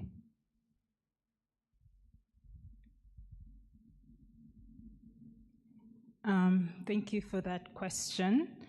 Now, to answer the question in terms of monetary policy, when is the bank going to cut rates? As I mentioned earlier, right now we have risks to inflation. Maybe let me just try to explain how this works. We usually have inflation forecasts, okay, that we look at, and all other information, we look at the risks to the inflation forecasts, and then we make a decision in the Monetary Policy Committee. What decision should we make based on the information that comes in? And currently, we chose to keep the CBR at 9.5%. When are we likely to reduce that? That depends on the information that comes in. We'll need to look at the risks again and see some of the risks we mentioned. Looking at oil prices could go up given what's happening in the Middle East with all the wars that are going on. Also the exchange rate depreciation. Those are some of the risks that are still obvious, but if we see that those risks reduce and our inflation forecasts change, then it's possible to reduce the interest rate. But for right now, given the risks, the central bank decided to keep the CBR at 9.5. Thank you. Thank you. Martin Luther from Daily Monitor, and then we go to the online audience.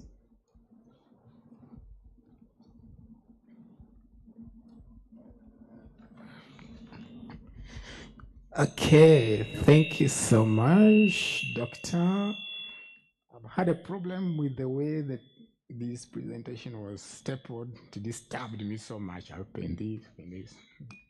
Anyway, let's go to the risks. What is the greatest risk that the central bank is seeing internally and externally? The greatest risk.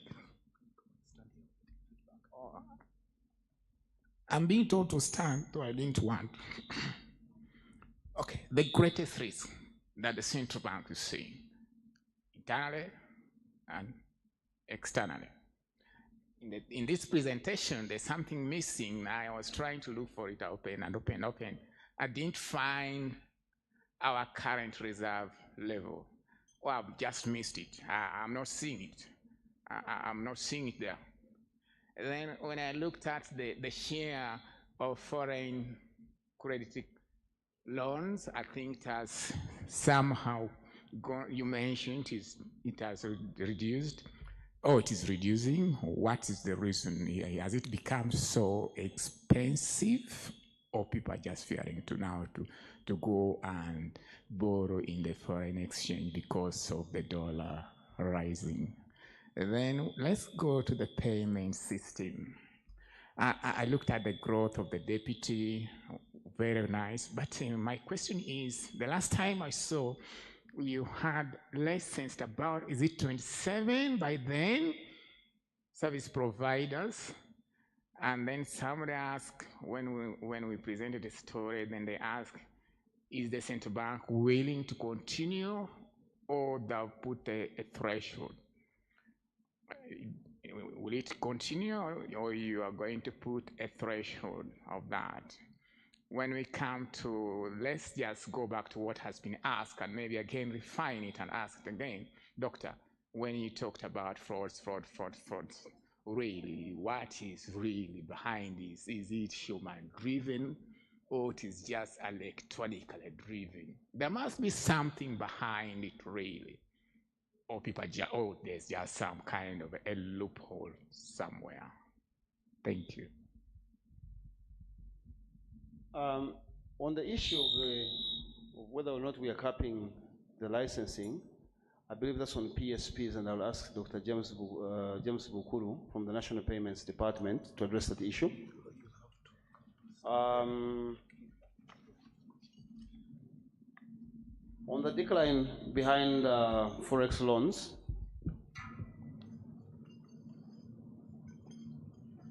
I'll ask Ibra, Financial Stability, to address those, and I'll probably supplement his comments. And the question I would like to address myself to is, what is the greatest risk?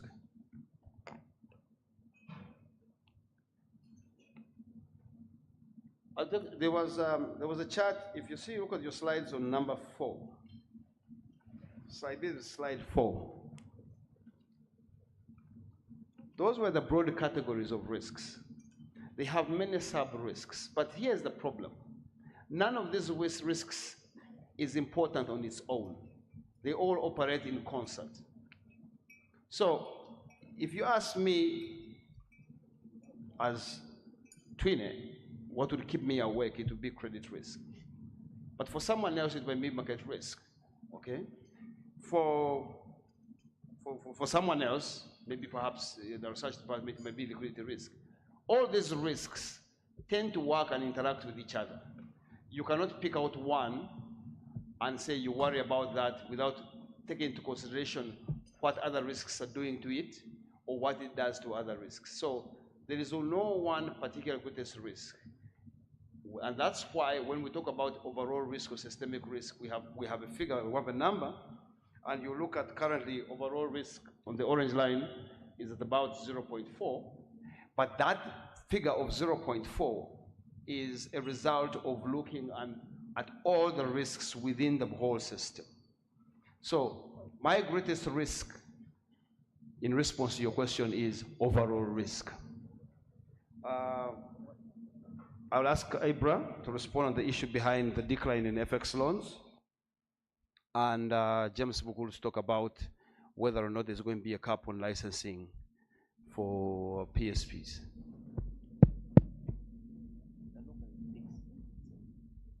Thank you. So the decrease in Forex lending, I think, was reflected in figure 10. And it's a positive development that we've seen in the banking sector.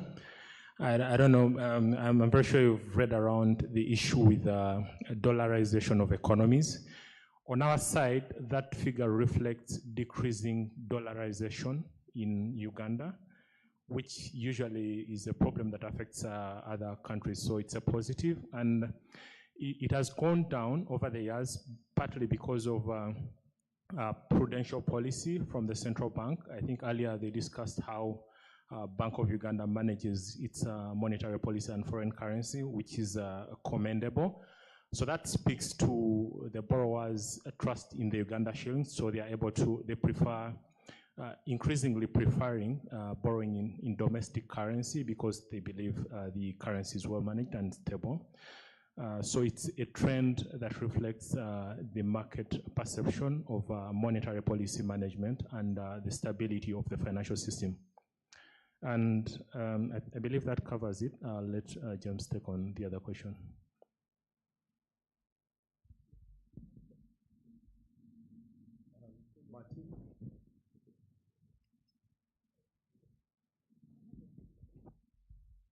Thank you so much for your question.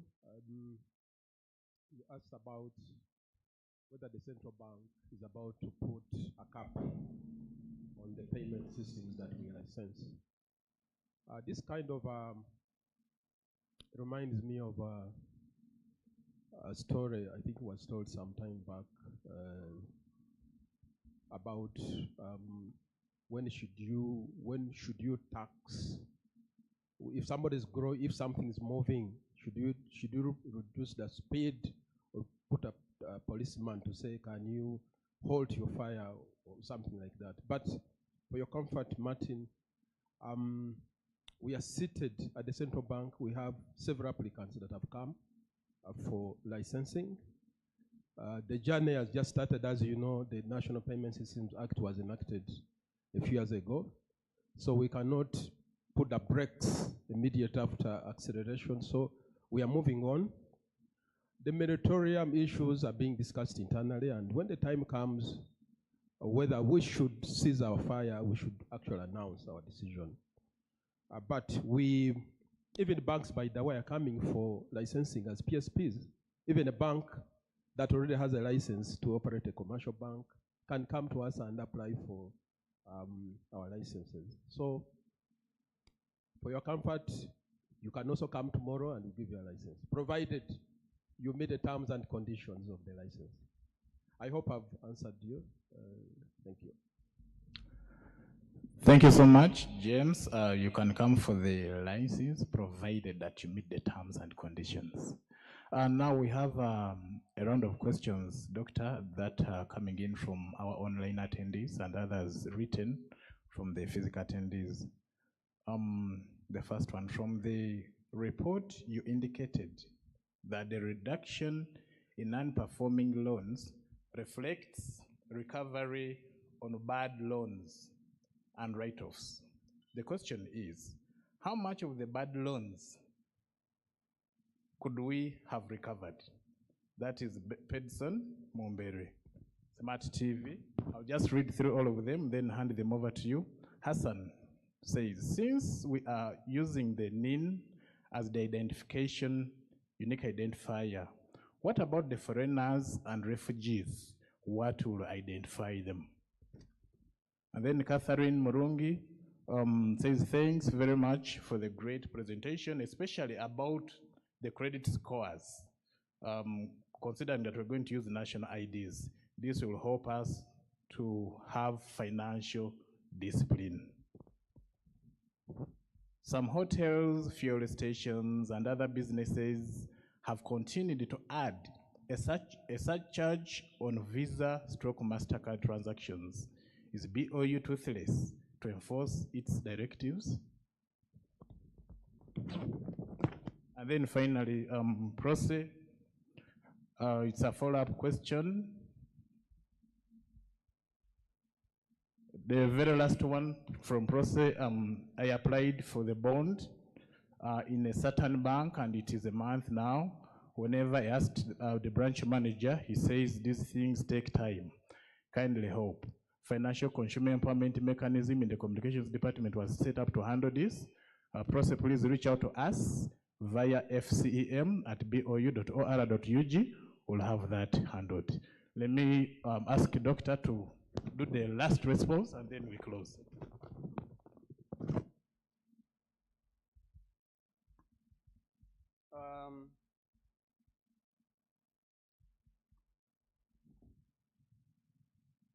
There was a question about the surcharge on Visa MasterCard transactions, and I'll ask James Bukuru from the Payments Department to address that issue. The follow-up of the bond question, the MC has been kind enough to share with the Prose, and he will probably try and get in touch with the Prose so that that matter is dealt with under the complaints handling mechanism at Bank of Uganda.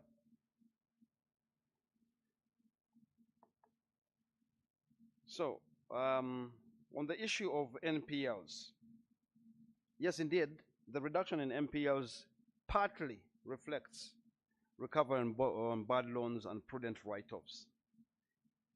Now, you're asking how much of the bad loans have been recovered. I don't think I think you're asking the wrong part of the question. I think the more question should be is, how does prudence in provisioning lead to reduced NPLs? Now, the prudence means that when the bank has, a financial institution has made a loan and there is a what is called an SICR, a significant increase in credit risk, is a likelihood that the borrower will not repay on time or meet the terms and covenants of the loan. Because the loan has been made out of depositors' money, the financial institution should get money out of perhaps its profits or out of its capital and set aside to ensure that depositors' money continues to be safe, and then work out a mechanism with the borrower to recover the money.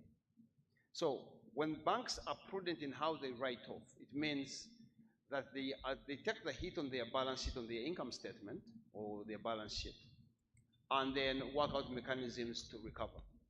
Unfortunately, this time I cannot give you a figure in terms of how much has been recovered, because the recovery process is part and parcel of the normal banking business.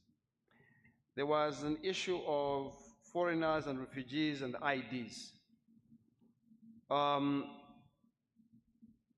The Registration of Persons Act 2015 and its implementing regulations of 2016, I believe, provide for documents, national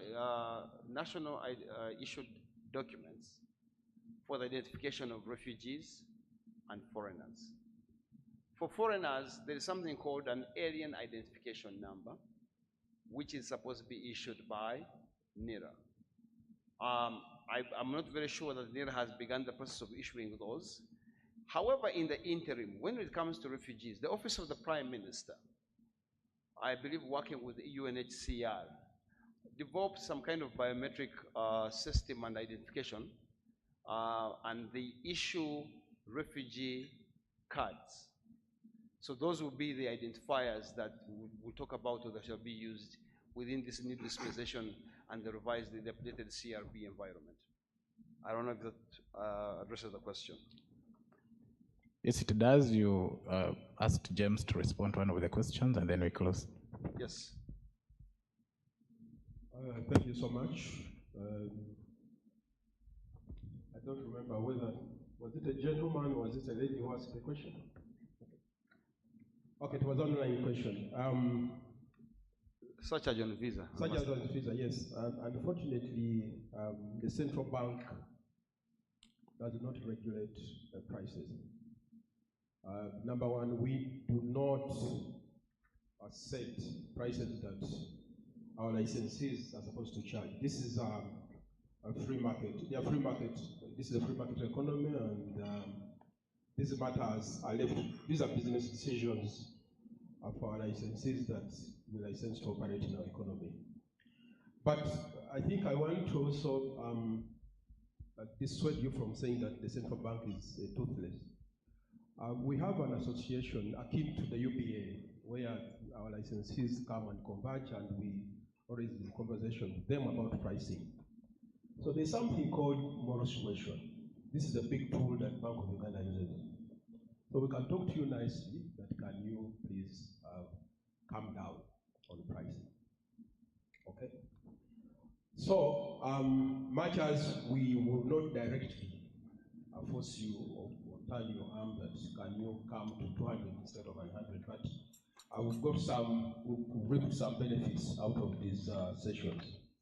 So we call them around a table and we discuss, chat over it, and we've seen that prices have gone down.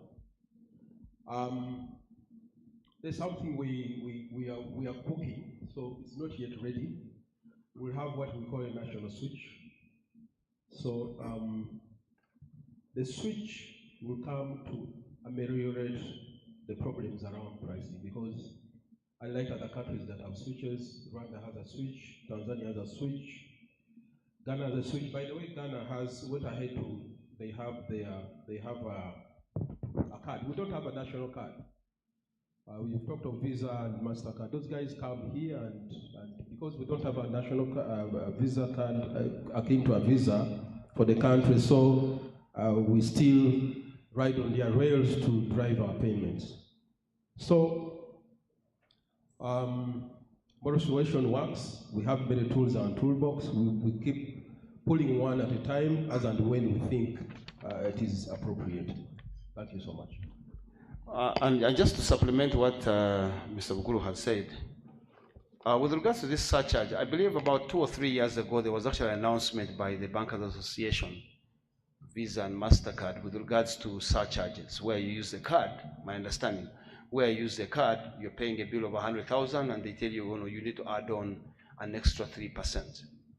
Now, MasterCard, Visa have all come out very strongly against this practice.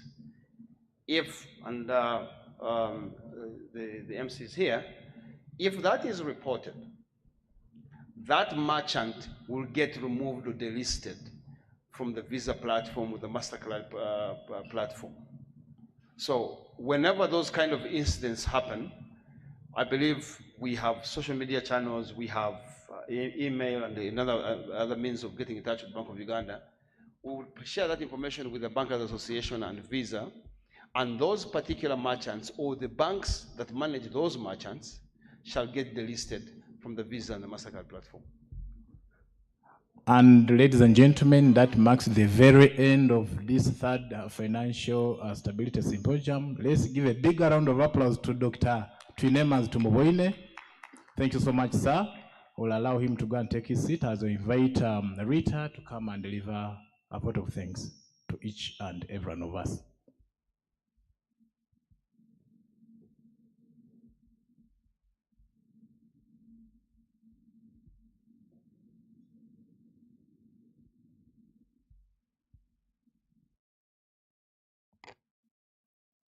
Good morning, everyone. Good morning, everyone. Okay, you can't have just heard from Dr. Titi and you sound like this. Very good morning, everyone. That's much better. Am I still allowed to say Happy New Year? Or that stops in January? My name is Rita Uganda. I'm sure most of you saw my name in your inboxes.